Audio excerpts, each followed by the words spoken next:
Assalamualaikum warahmatullahi wabarakatuh. Saya sampaikan selamat datang kembali dalam dari mata pelajaran PPKN.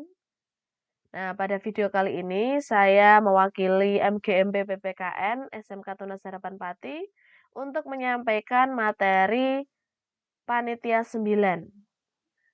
Sebelumnya juga saya ulas kembali bahwa minggu lalu kita sudah belajar tentang rumusan dasar negara yang disampaikan oleh 3 tokoh, yaitu Muhammad Yamin, Supomo, dan Soekarno. Nah, saya berharap kalian masih ingat tentang materi tersebut dan proses penyampaian rumusan dasar negara ketiga tokoh, karena nanti juga akan berkaitan dengan materi yang akan kita pelajari pada video kali ini.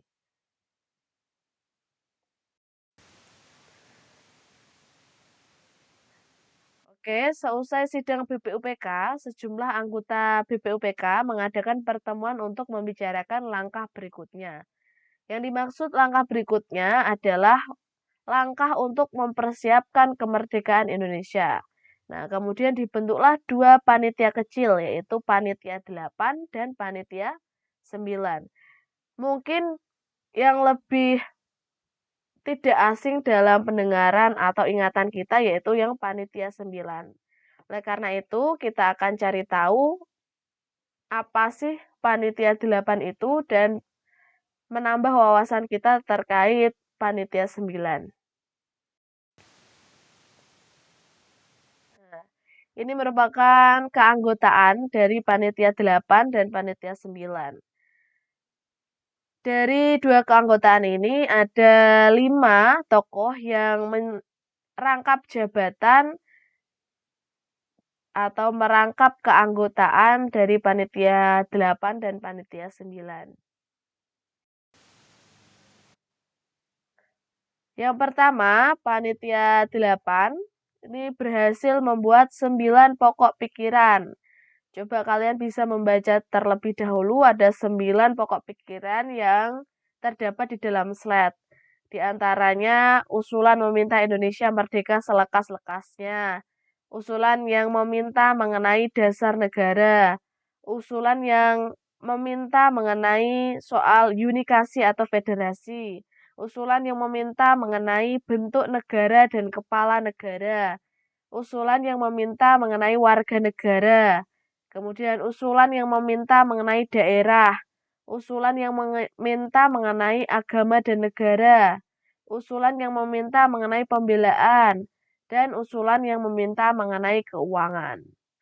Intinya, ke-9 usulan ini merupakan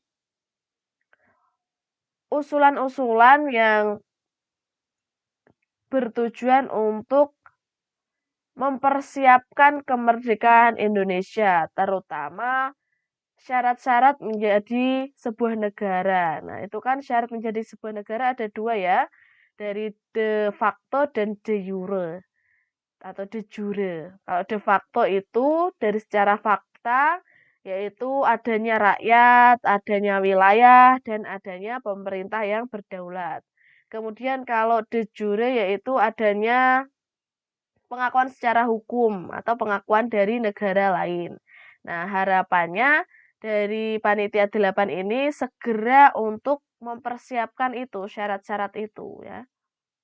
Daerah, warga negara, pemerintah, kepala negara. Nah, kurang lebih seperti itu 9 pokok pikiran. Itu tadi Panitia 8, sedangkan Panitia 9 mengadakan rapat pada 22 Juni 1945 tentang dasar negara ya.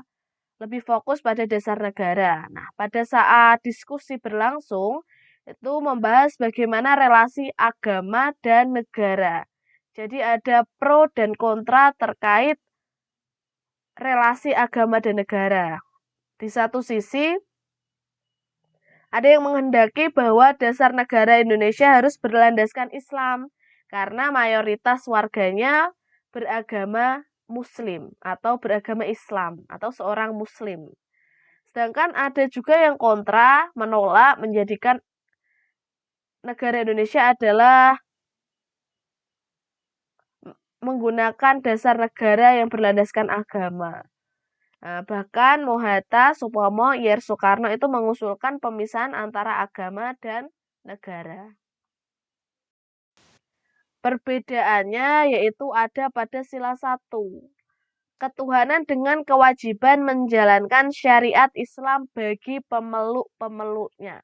Di sini sangat jelas disampaikan bahwa syariat Islam, jadi menjurus pada satu agama tertentu. Nah, ini kemudian dihapus kata-kata dengan kewajiban menjalankan syariat Islam bagi pemeluk-pemeluknya dan diganti menjadi ketuhanan yang Maha Esa seperti yang kita tahu dan pahami tentang Pancasila sekarang ya, dari dulu sampai sekarang dari 18 Agustus tadi.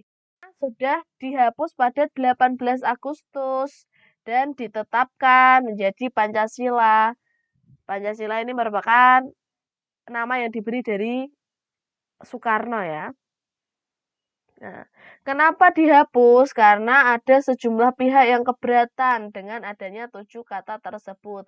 Terlebih adalah warga yang non-muslim atau juga ada warga muslim yang menolak, yang menginginkan pemisahan antara negara dan agama. Nah, kemudian digantilah menjadi ketuhanan yang Maha Esa. Oke, kurang lebih itu yang bisa saya sampaikan terkait Panitia 9. Apabila ada yang ditanyakan, silakan bisa menghubungi guru pengampu melalui WhatsApp pribadi atau Google Classroom di kolom komentar.